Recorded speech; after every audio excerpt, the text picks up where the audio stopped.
नमस्कार, मी अनिल चव्हाण आणि आपण बघत आहात झेप मराठी।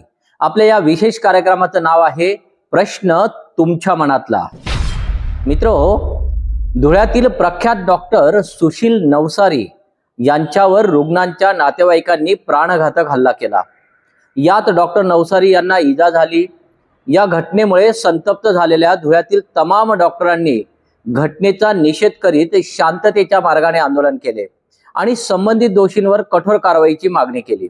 डॉक्टरांच्या आंदोलनापूर्वीच पोलिसांनी 2 जणांना अटकही केली आहे। या घटनेमुळे डॉक्टरांवरील हल्ल्याच्या या घटना पुन्हा एकदा चर्चेत आल्या आहेत। अलीकडे अशा घटना वाढलेल्या दिसत आहेत। त्यामुळे आजचा आपला विषयच आहे डॉक्टरांवर हल्ले का होतात। मुद्दा गंभीर आहे, संवेदनशील आहे। तो पूर्ण समजून घेण्यासाठी हा व्हिडिओ शेवटपर्यंत बघा। डॉक्टर्स, नर्स, आरोग्य कर्मचारी तसेच रुग्णालये आणि दवाखान्यांवर होणाऱ्या हिंसाचाराला प्रतिबंध करण्यासाठी महाराष्ट्रात 2010 मध्ये कायदा करण्यात आलाय। या कायद्याद्वारे कठोर शिक्षेची तरतूदही केली आहे। याशिवाय कोविडच्या काळात स्वतंत्र कायदा करून तो संपूर्ण देशभर लागू करण्यात आलाय। यात आरोग्य सेवा देणाऱ्या कर्मचाऱ्यांवर हल्ला केल्यास कडक शिक्षा, जामीन न मिळण्याची तरतूद आणि वेगवान न्याय प्रक्रिया यांचा समावेश या कायद्यात करण्यात आलाय। इथे एक गोष्ट प्लस आहे, ती म्हणजे तमाम डॉक्टरांचे संघटन असलेली इंडियन मेडिकल असोसिएशन अर्थात IMA ही संघटना अतिशय मजबूत, भक्कम आणि ताकदीची आहे, जिचा शासनावरही प्रभाव आहे आणि एका हाकेत ते देशभर बंद पुकारून आपली ताकद दाखवू शकतात। अलीकडे वाढलेल्या अशा घटनांमुळे संघटनेने अशा पद्धतीने पुढाकार घेण्याची गरजही निर्माण झाली। पण तरीही हा मूळ प्रश्न वारंवार पुढे येतो की डॉक्टरांवर हल्ले का होतात। डॉक्टर हे रुग्णसेवा हीच ईश्वर सेवा मानून अहोरात्र झटताय। यामुळेच आपण त्यांना देवदूत म्हणतो। पण खरंच सगळे डॉक्टर देवदूतासारखे वागतात का? डॉक्टरांकडूनही चुका होतात। काही डॉक्टरांच्या निष्काळजीपणामुळे रुग्णांचा जीव जातो। काही वेळेस बिलासाठी अडवणूक होते, जास्तीचे बिल लादली जातात। इतकेच नाही तर एकीकडे डेड बॉडी पडलेली असताना आधी बिल भरा मग डेड बॉडी घेऊन जा, अशाही काही ठिकाणी घटना घडल्याचे समोर येते। मग अशा वेळेस रुग्णांचे नातेवाईक संतापणार नाहीत काय? काही डॉक्टरांकडून देखील असंवेदनशीलतेचा अनुभव येतो आणि रुग्णांच्या नातेवाईकांचा संयम सुटतो। सोशल मीडियावर दररोज कुठे ना कुठे या संदर्भातील घटना व्हायरल होत असल्याचे दिसते।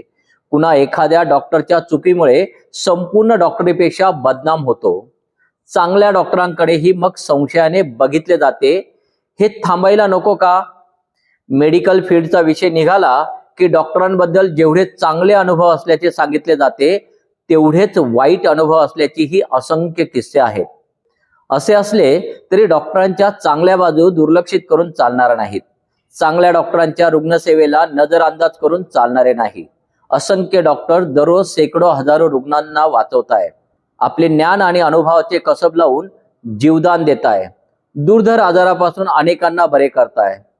हायब्रिडच्या जमान्यात डॉक्टरच तुमच्या आमच्या जगण्याचा खरा आधार बनलेत, हे विसरून कसे चालेल?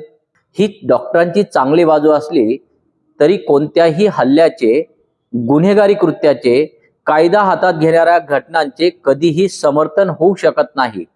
आपण ते करणारही नाही। पण डॉक्टरांवर होणाऱ्या हल्ल्याची दुसरी बाजूही समजून घ्यायला हवी का? हल्ले करणे ही चूकच आहे। उपचार पद्धती समजून न घेता केवळ IQ माहितीच्या आधारावर नातेवाईक विनाकारण धिंगाणा घालत असतील तर कारवाई झालीच पाहिजे। पण चूक डॉक्टरांची असेल तर काय? चूक डॉक्टरांची असो की रुग्णांच्या नातेवाईकांची असो, कर्तव्यात कसर असो की कायद्याचे उल्लंघन होत असेल तर कारवाई झाली पाहिजे। मात्र ती कायदा हातात घेऊन नाही तर कायद्याच्या आधारे। पण मग जाता जाता एक प्रश्न मनात येतो, डॉक्टरांच्या बाजूने जेवढ्या ताकदीने त्यांची संघटना रस्त्यावर उतरते, तेवढ्याच ताकदीने ते एखाद्या डॉक्टरची चूक झाल्यावर का बोलत नाहीत? लोकशाहीत मत मांडण्याचा प्रत्येकाला अधिकार आहे। जागरूक नागरिक म्हणून तुम्हाला काय वाटते? आम्हाला कमेंट्स करून नक्की कळवा। हा व्हिडिओ आवडला असल्यास लाईक करा, शेअर करा आणि तुमच्या मनातल्या प्रश्नांना वाट मोकळी करून देण्यासाठी झेप मराठीला अवश्य सबस्क्राईब करा. अशाच वेगळ्या आणि ताज्या बातम्यांसाठी पाहत रहा झेप मराठी, आरसा महाराष्ट्राचा. संपादक प्राध्यापक अनिल चव्हाण, धुळे.